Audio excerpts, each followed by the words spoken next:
Michael, let's go to the hotline, and let's go to DeWitt County.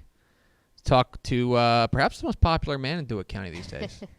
We're joined by the 1-0 head coach of the 1-0 Cuero Gobblers. We're joined by Coach Jerod Fikac. Coach, how are you? I'm doing great, man. I appreciate you having me on. Well, appreciate your time. I know you're coming off the field here with a little bit of Monday practice. I have to imagine there's a little pep in the step of the Gobblers these days. Oh, yeah. Starting the season 1-0 is big. There's high expectations. Our kids have high expectations, and they do a good job. We try to focus on practice every week. We got to turn the page from last week and get ready for another big-time Navarro team. But it sure is nice sitting here at 1-0 than the alternative. You guys were taking on an El Campo squad that was state-ranked in the division above you guys, and all you guys did was roll up 542 yards total offense with a new coach and a new quarterback and a new offense and all that fun stuff. Light work. Week one for everybody is a different experience. I'm interested, what did you learn about your team on Friday night? We came out with a tons of enthusiasm, obviously, hyped up. And in the first half, we jumped out pretty quickly, and we were able to sustain that type of energy pretty much throughout the course of the game. But I think the biggest turning point, what I learned about these guys is we came out at a half. We were up and we had the first possession. We throw a pick six after they had just scored before the half. Mm-hmm. So you're looking at it, and it's kind of like, well, where's the momentum going? And then we roll up in the next play after kickoff and score a touchdown.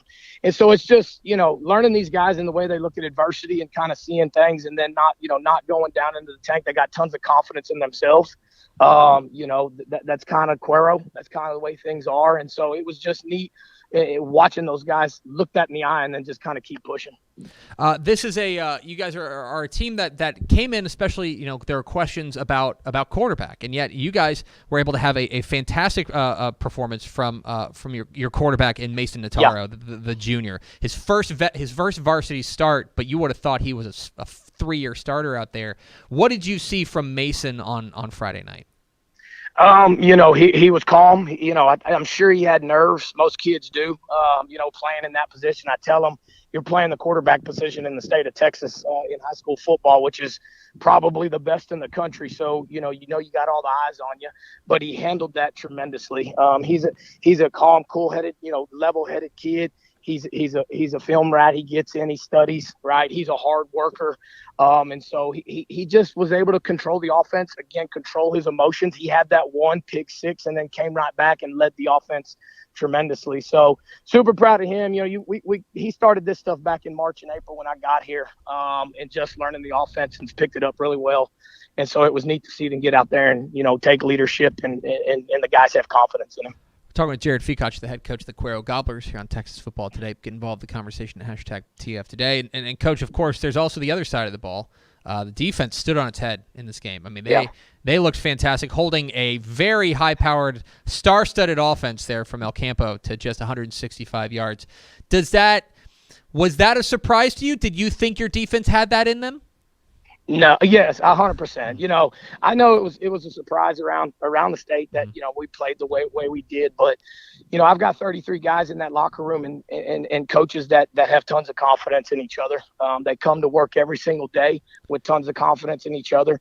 So, we knew, if we play the way we're capable of playing, we were going to be right there in the game. Obviously, we got 8 returning starters coming back on the defensive side.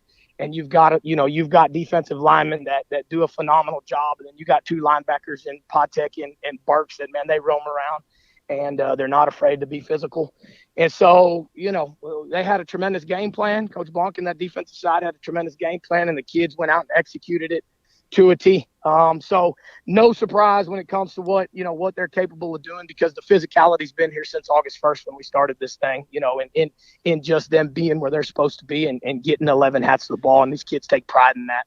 We haven't had you on the show since your move from Eastview there to Cuero, and I'm we've heard a lot from folks around the Cuero community about what a great fit you are for this program and why it's what. But I'm interested in the reverse of that question. Why was Cuero the right move for you? Well, I grew up a majority of my life in Shiner. I spent some time in Shiner, which is a few miles down the road. I never really spent time in Cuero, but drove through coming to Cuero when I was going to Victoria as a kid. My dad actually coached in Gonzales. I stood on the sidelines in Cuero, Texas, back in like '87 or '88 when Robert Strait was playing. And to be said, I'm not. I guess you call me a small town kid. I like this atmosphere. I like this one town, one horse town that takes pride in obviously their football.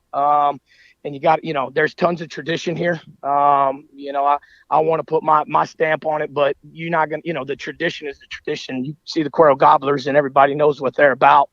And so, it's been great for my family. I got 2 young kids and I wanted them to grow up in a little bit smaller community because that's kind of what I got an opportunity to do. So it's been a 100% fit for me.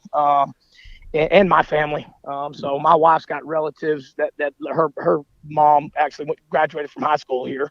So there was a tons of ties. And when the job came open, I sat down and it was like, yeah, this is a no-brainer. I got to go give it a shot. So you're obviously familiar with this program. You're familiar with the community. It is. I've said lovingly about them over the years that it is a town full of crazy people for their gobblers. I'm interested now. You've been on the job. You got hired back in March. You've been on the job for let's call it 6 months now. What do you know about this job now that maybe you didn't know when you took over? Man, it's still coaching. You know what I mean? It's still just getting in here and loving on the kids and building relationships with these kids. It's been, I'm not going to say easier because none of it's easier, but it's been nice stepping into a place where there's this tradition and that stuff's there. And, we started from the ground. This is the first school I kind of been to where as a head coach where, they're coming out of state semifinals. And so there's the expectations there. And so that's really nice. But just seeing the sea of green of people in the bleachers, the expectations, I got a job to do and we're going to continue to do that job. And that's the expectations. And I take that weight and go with it. And so, Cuero's a phenomenal place. It gets me closer to the water too, to be honest with you. So if we need to go to the beach, I can head to the beach a little bit easier than where I was before. So that's always nice. All right, and finally, Coach, it's on to the next one as 7:30 p.m.